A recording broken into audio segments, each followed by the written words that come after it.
আসসালামু আলাইকুম। পাশের পাশে এক বাচ্চা হয়েছে, সেই জন্য আমাদেরকে মিষ্টি দিয়ে গেছে। এখানে 2 কেজি মিষ্টি ছিল। 2 কেজি মিষ্টি খাওয়া আমাদের জন্য অসম্ভব ছিল। আর সাদা মিষ্টিটা তো অনেক বেশি মিষ্টি, যার কারণে কেউ খেতে যাচ্ছিল না। লাল মিষ্টি কয়েকটা খেয়েছে। তো আমার মনে হলো যে আমি একটা রেসিপি তৈরি করি এটা দিয়ে। এই জন্য এখানে আমি লাল মিষ্টি এবং সাদা মিষ্টিগুলো আলাদা করে নিব। অন্য সময় দেখা যায় কি বেশি মিষ্টি হলে আশেপাশে মানুষকে দেই। তো এখন যেহেতু পাশের বাসায় বাচ্চা হয়েছে, এখন আশেপাশে যারা আছে সবাইকেই দিয়েছে। এই জন্য দেওয়ার মতো মানুষ খুঁজে পাচ্ছিলাম না, তাই মনে হলো যে এটা দিয়ে একটা রেসিপি তৈরি করে দেখি খাওয়া যায় কিনা। যদি খাওয়া যায় ভবিষ্যতে, এরকম দেখা যায় অনেক সময় কিন্তু আমাদের বাসায় মেহমান আসলে এরকম মিষ্টি আনে, তো বেশি একটা খাওয়া যায় না, বা অনেক সময় প্রয়োজনের বেশি খাই দেওয়া হয় আর কি এরকম। তো আমি এখানে সাদা মিষ্টিগুলো আলাদা করে এখানে ছোটো ছোটো টুকরা করে নিয়েছিলাম।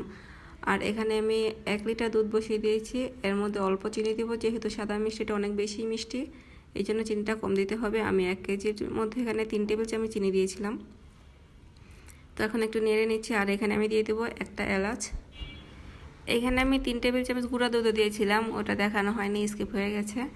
তো এটা নাড়াচাড়া করতে করতে অনেকটা ঘন হয়ে গেছে। তো আমার এখানে দুধটা একটু বেশি ঘন হয়েছে। আপনারা যদি এটা তৈরি করেন তাহলে দুধটা একটু কম ঘন থাকা অবস্থায় মিষ্টিটা দিবেন। তো আমি এখানে মিষ্টিগুলো দিয়ে দিলাম।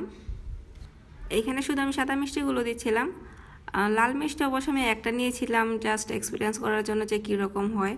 ওটা আমি আলাদা করে একটা কাপে ভিজিয়েছি। এখন মিষ্টিগুলো দিয়ে হালকা করে নেড়ে এখানে আমি 1 মিনিট জাল করে নেব। জাল করে এটা ঠান্ডা করব। ঠান্ডা করার পর এটা ফ্রিজে রেখে দেব। ফ্রিজে রেখে দেব পুরোপুরি ঠান্ডা হওয়ার আগ পর্যন্ত। তো এটা আমি পরদিন সকালবেলায় নামিয়ে নিয়েছিলাম।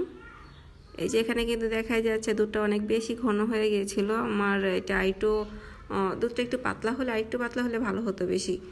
অনেকটা উপর দিয়ে শক্ত শক্ত হয়ে গিয়েছিল সরজমে। এখন খাওয়ার জন্য আমি বাটিতে নিয়ে নিচ্ছি অল্প করে। আগে নিজে খেয়ে দেখি, যদি মজা হয় তাহলে অন্য কাউকে দেওয়া যাবে, কিন্তু মজা না হলে তো আমার পুরো রেসিপিটাই ফ্লপ হবে। যেহেতু আমি আগে এটা খাইনি কখনো, এই জন্য আমি অনেকটা কনফিউজড ছিলাম যে ভালো হবে কিনা। তো নিয়ে আগে আমি খেয়ে দেখলাম, আসলে এটা বেশি মজা হয়েছিল, একদম রসমালাইয়ের মতোই লাগছিল খেতে। আমি খাওয়ার পরে বাকি সবাইকে দিলাম, সবাইও এটা অনেক বেশি পছন্দ করেছে। শেষ মুহূর্তে তো খাওয়া নিয়ে মারামারি, যে শেষ হয়ে গেছে। আমি আবার আমার পাশের বাসায় দিয়ে আসছিলাম নিয়ে, তো উনিও খেয়ে বললো যে অনেক বেশি মজা হয়েছে, একেবারেই রসমালাইয়ের মতো লাগছিল খেতে।